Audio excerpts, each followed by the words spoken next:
I'm living in Sheffield, as you can see behind me, and I've been here just for a few months really, since the summer of this year.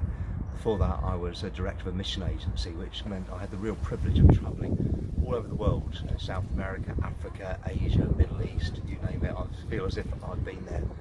But I'm currently working with the Yorkshire Baptist Association as a Discipleship Enabler, alongside working with a disciple-making movement called Big Life, really putting a big focus on what it means to make disciples who makes disciples. As I say, I've spent much time in Asia, and one of the things I've really appreciated about travelling in Asia has been the hospitality of people. Often people who in many ways have very, very little, humanly speaking, and yet homes are always open and people's generosity is always there. Invited in for meals and to spend time with people, I've never met before, and so I've really appreciated their hospitality. For me, one of the particular exciting things about Christmas as I think about Asia is the good news of Jesus. Jesus comes as the Prince of Peace. And I think of one story with an elderly gentleman I met way out in the rural area of West Bengal, and outside his house, and again his hospitality, he welcomed me just to sit outside his house. One thing that he had was a row of Hindu deities, and I looked at those deities, and in conversation with him after a while I said, "Tell me, Bhopal, what do these, how do your gods make you feel?"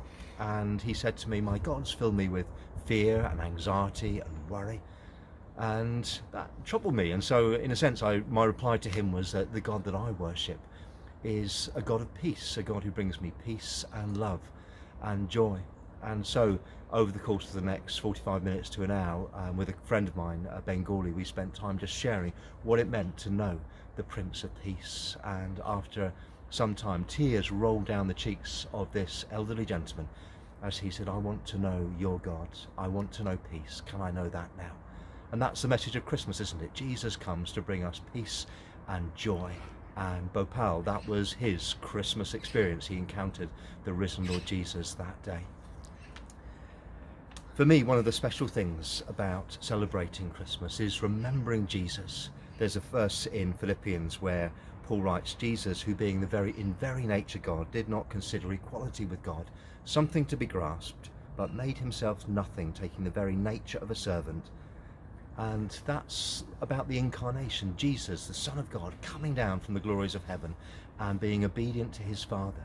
And for me, that challenges me. So Christmas, yes, it's a message of joy and peace, but it's also a message that challenges me to action. What does it mean for me to follow in the footsteps of Jesus, for me to be obedient to the Father as he was obedient? And that's what discipleship is all about. Happy Christmas.